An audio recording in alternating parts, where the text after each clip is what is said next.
Ladies and gentlemen, welcome to the Irish Spaghetti Podcast. We're your hosts, Billy G, Nicky P. Nick, there's something different about you today. What could it be? What could it be? I'm not sure. You tell me. Well, I'll tell you what. You might have noticed from the opening that just took place a second ago that Nick wanted to kind of like share something with you guys and do something a little bit different. He's typically, he takes these journeys, either with somebody he loves or by himself or however. But Nick decided to take shrooms for this episode. So we're dubbing this the magic episode. The magic episode. So I waited 45 minutes, let's 45. say. I waited for him to kick in to where I'm feeling it pretty strongly, and we usually do about an hour and a half or so. So I should be peaking at some point on this episode.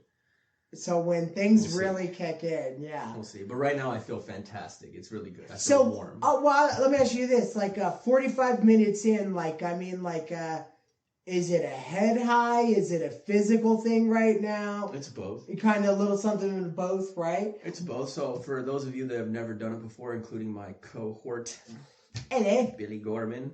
I really need to, too. The way that I like to explain it to people is it's more than just a drug. Like, you're not just high. I don't even look at it like a drug, quite frankly. So your mind basically puts out radio frequencies. And when you take hallucinogenics like this, it boosts that frequency. So you're basically more in tune with more reality of what's actually out there. So I'm not unclear right now. I could, if I wanted to, I could walk in a store and talk to people normal and they wouldn't even know. I just don't feel like doing that. I feel silly and goofy. So basically at this stage of the trip, you have it in your body. Your body kind of feels warm.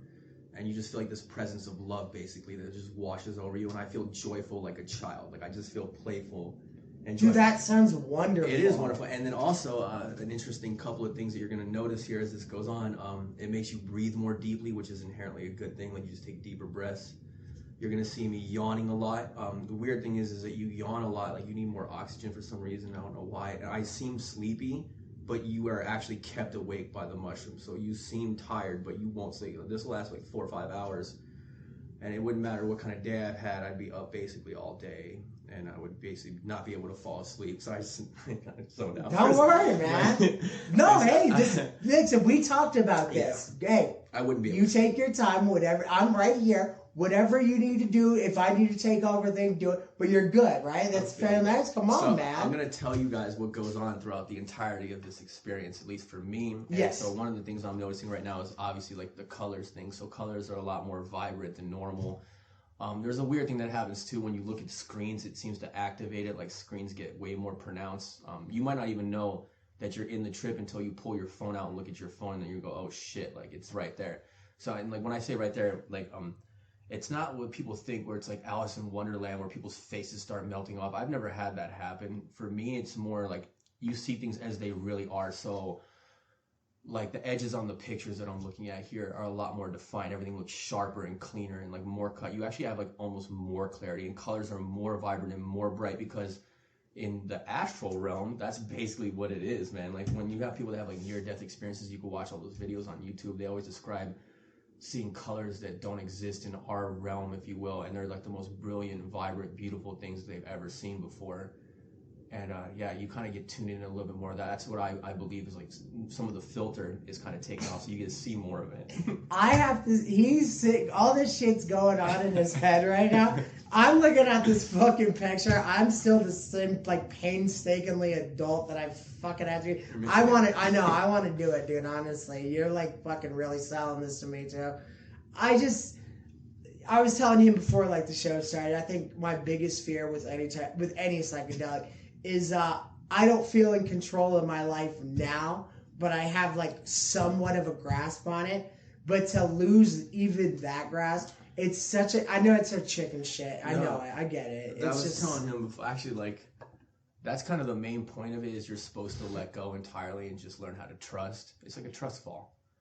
And that's actually trustful. Yeah, that's what you're supposed to do though. You're not supposed to try to control it. And when you do that, when you do let go and you trust fall, and you realize that everything is a-okay, if not even better than you thought it was, that it changes you.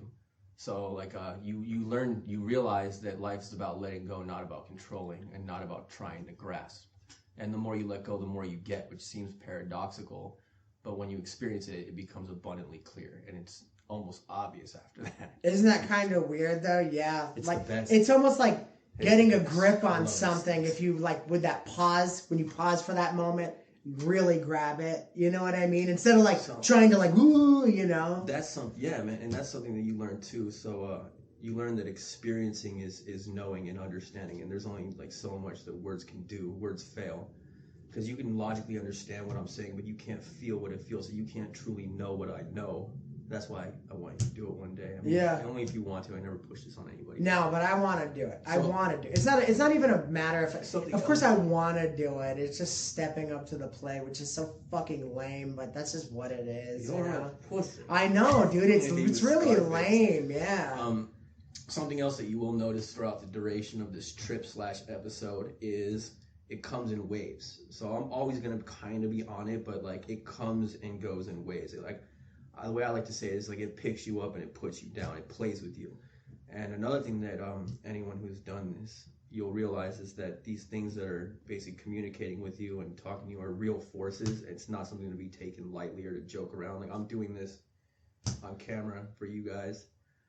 Obviously for the show, but also because he also has to look at himself on camera while talking to you. This must be so weird for it, you know. But it's something that I actually wanted to share with everyone because there's like such a stigma around this. Yeah, there's such a stigma. People think it's this crazy thing, and it's not. Like it's actually the melted faces and stuff like that. Though that's such a term. First of all, for the record, I never thought I was gonna be like fucking clowns going, you know, and just some fucking scary thing and stuff like that. But I'm telling you right now, stop it. But the melting faces and shit like that, I don't know. That's kind of You okay? Yeah. You swear you're good, right? No. Oh, okay. My head was itching. Just kind of do what I want to do. I've never seen you just like bust off the headphones before, so I'm like, is everything good? No, it's good. Good. But I do. I really do, man. I want to see how you see that picture. I want the colors to pop, you know. It's amazing. I'll tell you what, though. But more than just the visible experience that you have, it's more the internal experience for me. Like anything that's on your mind that you're struggling with in life, you'll get answers and clarity to, and then some. So basically my advice if you ever do something like this would be to think about what you want to get out of it, take it serious, respect it, understand that you're just a guest in this realm, if you will, that they're going to take you on a journey. You need to let go and not try to control and be humble about it. All right, man. Yeah. What was your question going into this time?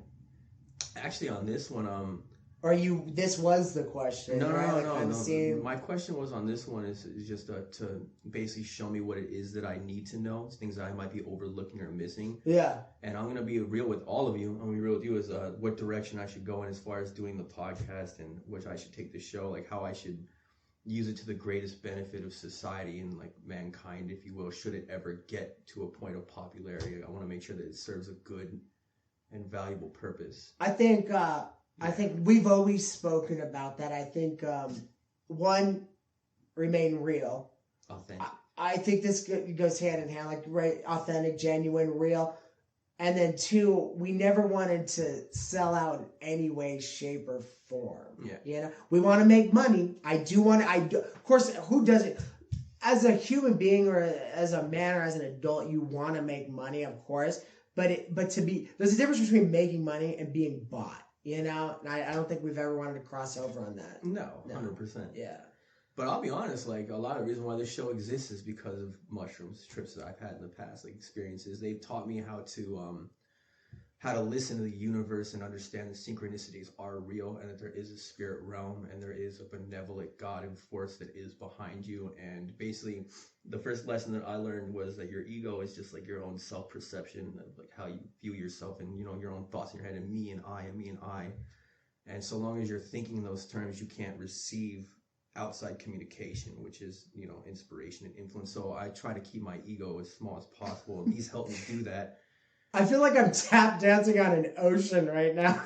I feel like I'm on. I feel like I'm on a surfboard, sitting on top of this huge, deep ocean. I'm like, he's so far into it right now, and I'm just sitting there going, "Yeah, but man." Remember in the kitchen? Remember we were talking about this at work? How I follow my intuition. That's how I ended up at the restaurant in the first place. 100%, yes. It was because of the destiny with meeting us and how we wanted to both do this and stuff. Yes. I'll make this more concise for everybody.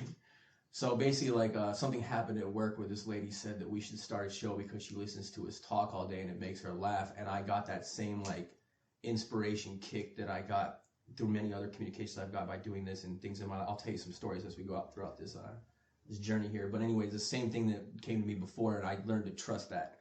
And that's when I turned to him and said, "Do you want to start a show?" And as soon as he said yes, we started buying equipment.